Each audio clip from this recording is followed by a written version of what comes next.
What's going on, guys? How's it going? I had an idea that came to me at the gym. I know.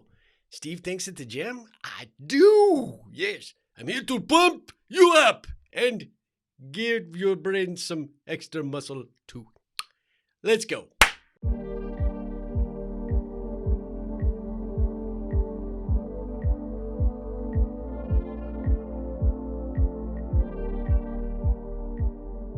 All right. Hey, so I got a question for you. And this came to me at the gym, but it was just too good in terms of an analogy to let it pass by. So I decided to come in and I just wanted to hit record on this video because I think it's a really important point. I'm giving myself a lot of advanced credit there. So, you find rocks that are rough and edgy and challenged in a riverbed, right? How do they become this way, right? Well, at the end of the day, this is probably its natural form. And it just has the onslaught of the river just pounding on it, pushing it down the river. It never finds its resting place so that it can actually become something a little more calm, a little more smooth, a little more polished. Stick with me here because there is a point to this. But it got me thinking about how that same process works with our relationships.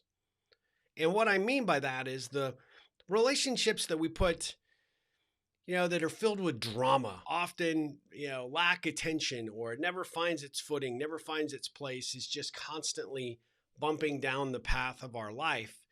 It never actually gets the true focus and the necessary care it needs in order to become something significant. So those relationships stay rough. They're edgy. They're hard, but they're not smooth. They're sometimes not beautiful. And it's because we don't put enough time and energy to give it the time, energy, and attention that it needs. We're letting it go down through the river of our life and just letting it go where it goes. However, what's happened with a small polished rock like this is it finds its place.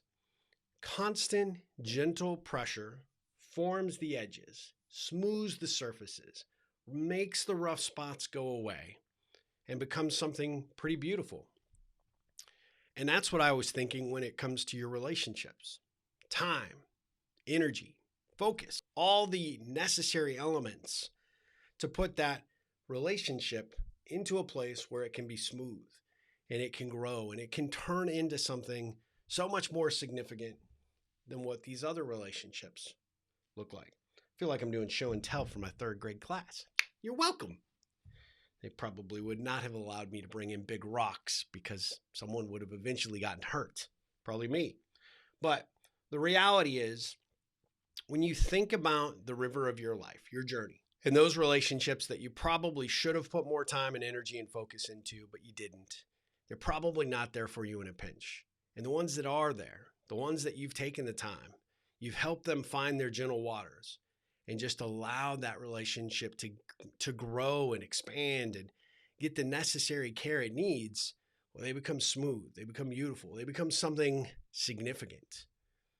Those are the kinds of relationships that are so critical, and you love those and you want to continue to polish them and you want to continue to see those get shinier and brighter. But there's also those relationships that still look like this, that are in your life that still have the possibility of something great. Now, this rock, even though it's not as smooth and as beautiful as the other one, has some smooth to it. It had some care and some attention at one point in that river before it lost its footing and kept tumbling forward. So the potential for this thing to be forged into something great with the right energy and the right focus and just the right amount of pressure is still there. And that is what came to me in the gym today. How many polished relationships do we have that we need to continue to put time, energy, and focus on?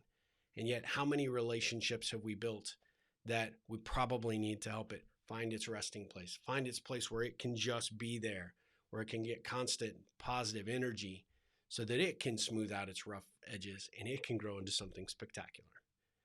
I know that's a little bit out there, but it is something that I think becomes a really good analogy to think about relative to our lives and the efforts that we put towards the relationships that are important to us. So guys, think about that. Think about where your polished relationships are and where your rough ones are. Figure out the ones that you want to go after and you want to focus on growing and developing differently as you move forward and creating those positive ripples. And I promise you, you'll walk away with a lot more prettier stones and opportunities than if you don't. Until next time, my friends, go out there and make a difference in the world, make a difference in someone's life, make a difference in your life, of course. And as always, ripple on, ripple on.